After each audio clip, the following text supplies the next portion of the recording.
46-ാം സങ്കീർത്തനത്തിൻ്റെ ആദ്യത്തെ 3 വാക്യങ്ങൾ ഇങ്ങനെയാണ്: ദൈവം നമ്മുടെ സങ്കേതവും ബലവുമാകുന്നു, കഷ്ടങ്ങളിൽ അവൻ ഏറ്റവും അടുത്ത തുണയായിരിക്കുന്നു. അതുകൊണ്ട് ഭൂമി മാറിപ്പോയാലും പർവ്വതങ്ങൾ കുലുങ്ങി സമുദ്രമധ്യേ വീണാലും അതിലെ വെള്ളം ഇരച്ച് കലങ്ങിയാലും അതിൻ്റെ കോപം കൊണ്ട് പർവ്വതങ്ങൾ കുലുങ്ങിയാലും നാം ഭയപ്പെടുകയില്ല. ഇതിൽ കോരഹപുത്രന്മാർ രേഖപ്പെടുത്തിയിരിക്കുന്നതായ ഈ വാക്കുകൾ വളരെയേറെ അനുഭവങ്ങളിൽ നിന്ന് രേഖപ്പെടുത്തിയിട്ടുള്ള കാര്യങ്ങളാണ് എന്ന് മനസ്സിലാക്കേണ്ടതായിട്ടുണ്ട്.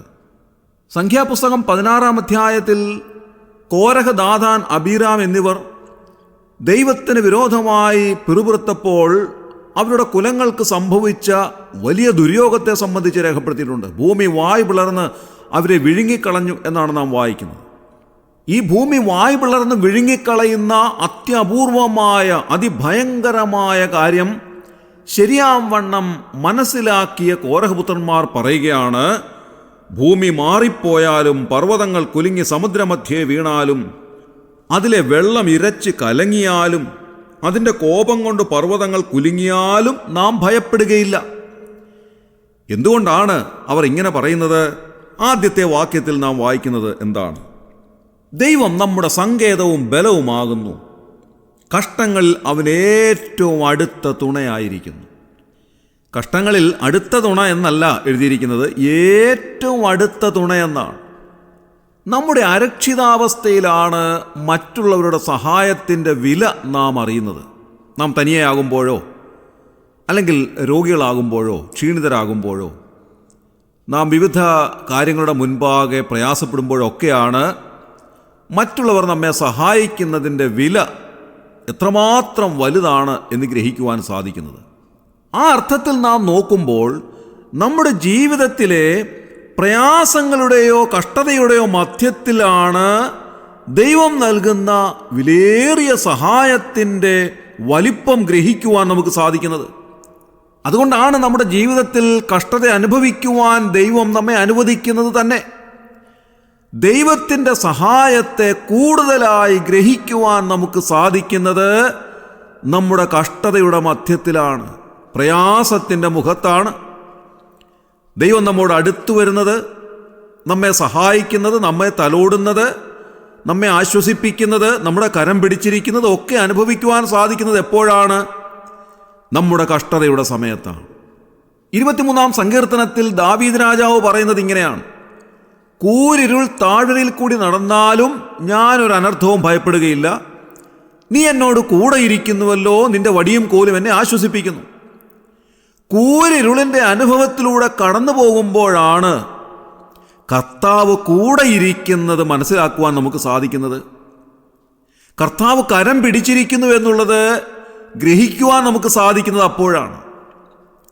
അതുകൊണ്ട് പ്രിയമുള്ളവരെ, കഷ്ടതയിലൂടെയോ പ്രയാസത്തിലൂടെയോ കടന്നു പോകുമ്പോൾ കർത്താവ് നമ്മുടെ അരികിൽ വരുന്നത് അനുഭവിച്ചറിയുവാൻ നമുക്ക് സാധിക്കുന്നു. കർത്താവ് നമ്മുടെ അടുത്ത തുണയാണെന്നുള്ളത് ഗ്രഹിക്കുവാൻ നമുക്കിടയായിത്തീരുന്നു. ഇന്ന് രാവിലെ ഈ വചനം ധ്യാനിക്കുമ്പോൾ ദൈവാത്മാവ് നമ്മോട് പറയുന്നതായ കാര്യം ഇതാണ്: കുഞ്ഞേ, നീ പ്രയാസത്തിലൂടെ കടന്നു പോകുന്നത് കൊണ്ടാണ് ദൈവത്തിൻ്റെ സഹായത്തെപ്പറ്റി ഗ്രഹിക്കുവാൻ നിനക്ക് സാധിക്കുന്നത്. നീ തനിയല്ല എന്നുള്ളത് ചിന്തിക്കുവാനും ഉറപ്പാക്കുവാനും നിനക്ക് സാധിക്കുന്നത് അപ്പോഴാണ്. കർത്താവ് നിന്റെ കരം പിടിച്ചിരിക്കുന്നു എന്നുള്ളത് നേരിട്ട് അനുഭവിച്ചറിയുവാൻ സാധിക്കുന്നത് അപ്പോഴാണ്. അതുകൊണ്ട് ഇടയ്ക്കിടെ കഷ്ടതയിലൂടെ ദൈവം നമ്മെ നടത്തുന്നു. ആ കഷ്ടത നമ്മെ തളർത്തുവാനല്ല, ദൈവത്തിൻ്റെ സാന്നിധ്യം നാം അനുഭവിച്ച് പഴയതിനേക്കാൾ ധൈര്യശാലികളായി തീരുന്നതിന് വേണ്ടി ദൈവം നമ്മുടെ ജീവിതത്തിൽ അനുവദിച്ച് നൽകുന്ന അനുഭവങ്ങളാണ് എന്ന് മനസ്സിലാക്കുവാൻ നമുക്ക് സാധിക്കട്ടെ. അങ്ങനെ അനുഭവങ്ങൾ ഉണ്ടാകുമ്പോൾ കഷ്ടതയിലും പാടുവാൻ നമുക്ക് സാധിക്കുന്നു. നമ്മുടെ നഷ്ടത്തെ കൊണ്ടാടുവാൻ നമുക്കിടയായിത്തീരുന്നു. അതുകൊണ്ടാണ് ദൈവദാസനായ നാഗൽ സായിപ്പ് ഇങ്ങനെ പാടിയത്: കഷ്ടതയിലും പാടുവാൻ, നഷ്ടമതിൽ കൊണ്ടാടുവാൻ, ശക്തിയരുൾക നാഥനെ, ഭക്തിയിൽ പൂർണ്ണനാക്കുകേ.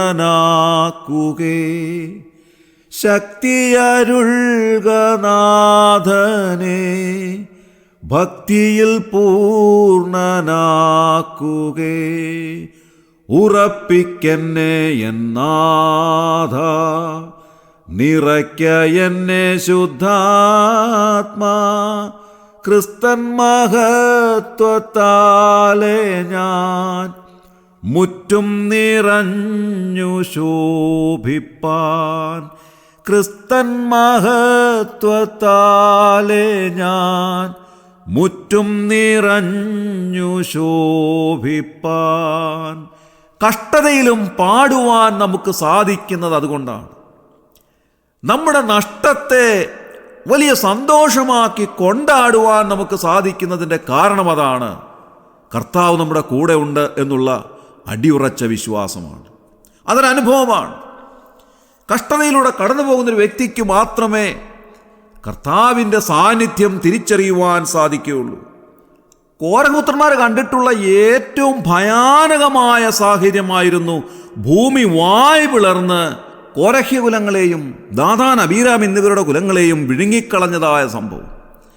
അതിൻ്റെ പശ്ചാത്തലത്തിലാണ് വാസ്തവത്തിൽ കോരഹപുത്രന്മാർ രേഖപ്പെടുത്തിയിരിക്കുന്നത്.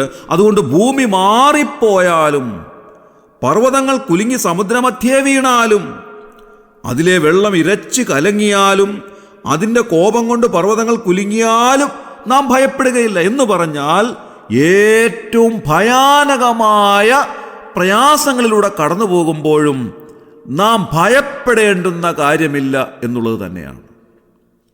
നമ്മെ ഭയപ്പെടുത്താവുന്ന ഒരുപാട് സാഹചര്യങ്ങൾ നമ്മുടെ ജീവിതത്തിനെതിരായി കടന്നു വന്നിരിക്കാം. എന്തെല്ലാമോ അനുഭവങ്ങൾ നമ്മെ ഭയപ്പെടുത്തിക്കളയുന്ന ഒരുപാട് കാര്യങ്ങൾ നമ്മുടെ ജീവിതത്തിനെതിരായി വന്നിരിക്കാം. പക്ഷേ കോരഹപുത്രന്മാർ പറയുകയാണ്, കഷ്ടങ്ങളിൽ ഏറ്റവും അടുത്ത തുണയായിട്ടുള്ള കർത്താവ് കൂടെയുള്ളത് കൊണ്ട് ഒന്നിനെയും ഭയപ്പെടേണ്ടുന്ന ആവശ്യമില്ല. ഇന്ന് രാവിലെ ഈ വചനം നമുക്ക് ധൈര്യം നൽകുവാൻ ഇടയായിത്തീരട്ടെ. നമ്മെ ഭയപ്പെടുത്താവുന്ന ഒരുപാട് സാഹചര്യങ്ങൾ നമ്മുടെ ജീവിതത്തിൽ അടിക്കടി ഉണ്ടായെന്നിരിക്കാം. കഷ്ടതയുടെ പാരമ്യതയിലൂടെ നാം കടന്നുപോയെന്നിരിക്കാം. പക്ഷേ കോരഹപുത്രന്മാർ അവരുടെ അനുഭവത്തിൽ നിന്ന് പറയുകയാണ്, ദൈവം നമ്മുടെ സങ്കേതവും ബലവുമാകുന്നു, കഷ്ടങ്ങളിൽ അവൻ ഏറ്റവും അടുത്ത തുണയായിരിക്കുന്നു. ഇന്ന് രാവിലെ ഈ കർത്താവിൽ ആശ്രയിച്ച് ജീവിക്കുവാൻ കർത്താവ് നമ്മെ സഹായിക്കട്ടെ.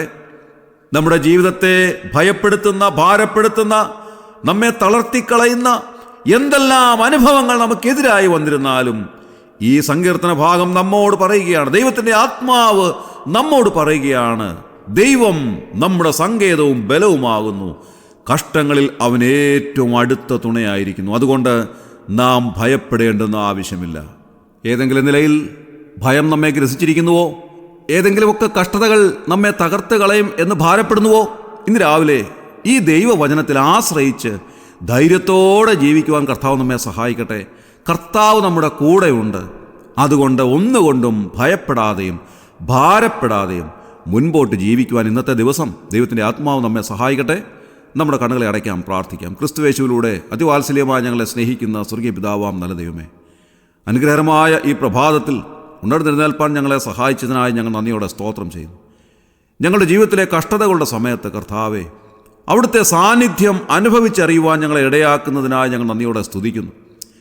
പലപ്പോഴും കഷ്ടതയുടെ അനുഭവത്തിലൂടെ ഞങ്ങൾ കടന്നു പോകുമ്പോഴാണല്ലോ അവിടുത്തെ സ്വർഗീയമായ കരത്തിൻ്റെ തലോടൽ അനുഭവിച്ചറിയുവാൻ ഞങ്ങൾക്ക് സാധിക്കുന്നത്.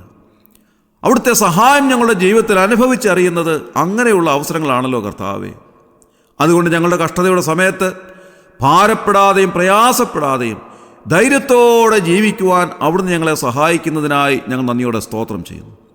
ഒന്നിൻ്റെ മുൻപാകെ തകർന്നു പോകാതെ ധൈര്യത്തോടെ നിൽക്കുവാൻ ഞങ്ങളെ ഇടയാക്കുന്ന അവിടുത്തെ കരത്തിൻ്റെ തലോടലിനായി ഞങ്ങൾ നന്ദിയോടെ സ്തോത്രം ചെയ്യുന്നു. ഇന്ന് രാവിലെ കർത്താവേ, ആരെങ്കിലും പ്രയാസപ്പെടുന്നുവെങ്കിൽ, ആരെങ്കിലും അധൈര്യപ്പെടുന്നുവെങ്കിൽ അവരെ ധൈര്യപ്പെടുത്തി സഹായിച്ച് അനുഗ്രഹിച്ച് അവരുടെ കരം പിടിച്ച് അവരെ വഴി നടത്തണമേ എന്ന് ഞങ്ങൾ അപേക്ഷിക്കുന്നു. രോഗങ്ങളിലൂടെയോ ക്ഷീണങ്ങളിലൂടെയോ കടന്നു പോകുന്നവർക്ക് അവിടുന്ന് ആശ്വാസവും ധൈര്യവും നൽകി അവരെ സഹായിക്കണമേ കർത്താവേ. വിവിധങ്ങളായ ഭാരങ്ങളുടെ മുഖത്തായിരിക്കുന്നവർക്ക് ധൈര്യം നൽകണമേ. അവിടുന്ന് സകല പ്രശ്നങ്ങളുടെയും പരിഹാരകനായിരിക്കാൻ ഞങ്ങൾ നന്ദിയോടെ സ്തോത്രം ചെയ്യുന്നു. അവങ്കിലേക്ക് നോക്കിയവർ പ്രകാശിതരായി അവരുടെ മുഖം ലജ്ജിച്ചു പോയതുമല്ലേ ഞങ്ങൾ വായിക്കുന്നു. ഈ എളിയവൻ നിലവിളിച്ചു, യഹോവ കേട്ടു, അവൻ്റെ സകല കഷ്ടങ്ങളിൽ നിന്നും വിടുവിച്ചു എന്നെഴുതിയിരിക്കുന്നുവല്ലോ കർത്താവേ. ആ നിലയിൽ അവിടുന്ന് സഹായിച്ചാട്ടെ, ധൈര്യപ്പെടുത്തിയാട്ടെ. ഈ ശുശ്രൂഷയെ സംബന്ധിച്ച് എല്ലാവരെയും അവിടുന്ന് അനുഗ്രഹിക്കുകയും സഹായിക്കുകയും ചെയ്യണമേ. അങ്ങനെ ചെയ്തതിനായി ഞങ്ങൾ നന്ദി പറയുന്നു. ഞങ്ങൾ പ്രാർത്ഥന കേട്ടതിനായി സ്തോത്രം. ഞങ്ങളുടെ കർത്താവും രക്ഷിതാവുമായ യേശു ക്രിസ്തുവിൻ്റെ ധന്യമായ നാമത്തിൽ തന്നെ ആമേൻ.